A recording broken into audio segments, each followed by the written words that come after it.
Among Audition's built-in effects, you'll find a category called Special, and these are special effects that can be used for any number of results. And you'll find that you can use them subtly or heavy-handed, depending on what you're going for. I just want to show you a couple examples here. I've opened up this file called Dynamic Guitar Chords, and it's just a simple looping pattern.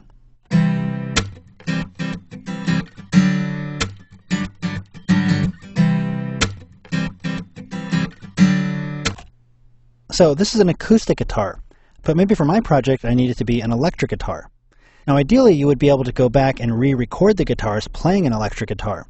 But if that's not a viable solution, you can use some of Audition's effects to try and turn it into an electric guitar. In fact, if I go to Effects, Special, you'll see that there's actually a guitar suite here. Here I can select settings for compression, distortion, there's a filter, and even an amp modeler.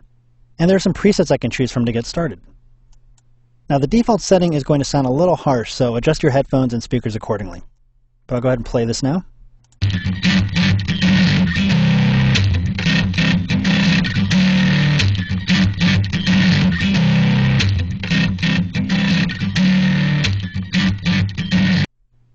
So that changed the sound pretty drastically.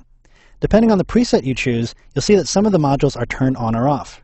In this case, the Big and Dumb preset has turned everything on but the filter module, which you can see is still being bypassed. But you're free to use any of these presets as a starting point and then make your own adjustments from there. For example, this had a little bit too much distortion for my taste, so I dragged the amount slider down under distortion. There's also a bunch of built-in amps.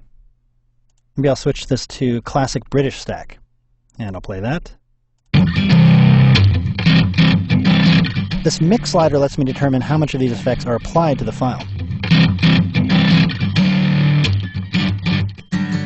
So you can drag it down to 0.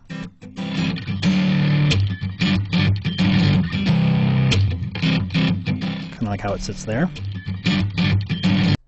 And once I'm satisfied with the sound, I can apply it. Or I can even save my settings as a preset, just like with the other effects we've seen. I'm just going to cancel for now by clicking Close. Now you also find an effect under Special called Distortion. Let me open a file with somebody talking here. I'm going to open up Maya Intro Raw. You can remember it's just the intro to one of our Maya courses. Hi, I'm George Maestri, and welcome to Character Rigging in Maya. Alright, so I'm going to go to Effects, Special, Distortion, and here we have a positive and negative graph. Basically, the way this works is that anything you draw in the positive graph, by drawing nodes and dragging them around, affects the top half of the waveform, basically anything above the center line. Anything you draw in the negative graph affects everything below the center line.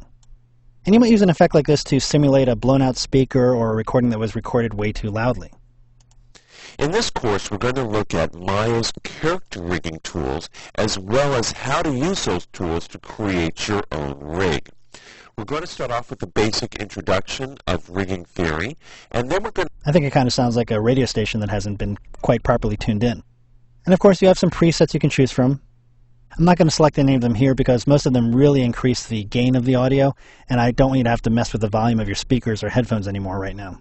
But feel free to check them out yourself. Let's look at one more. I'm going to go to Effects, Special, Vocal Enhancer. And this is a very simple filter. All it does is attempt to bring out the vocals more in your recording. You only have 3 choices here. You can select whether the voice is male, female, or you can specify that it's in music and you want to try to enhance the vocals a bit more in a music recording. This can be a quick way to make a vocal pop a little bit more without having to get into the graphic equalizer. Just open this effect, choose one of the options. It doesn't really matter whether you use these radio buttons or if you use the presets up here. They all do the same thing. And then see if it makes a difference to your recording. To dive into Maya's skeleton tools. We'll understand how to use the joint tool, as well as how to create a skeleton for... I think it actually does help his voice here. But if you don't hear much of a difference, you can always just close out of this, and you'll probably have to try some of the other tools like a graphic EQ. Okay, so that's a look at a couple of the special effects in Audition.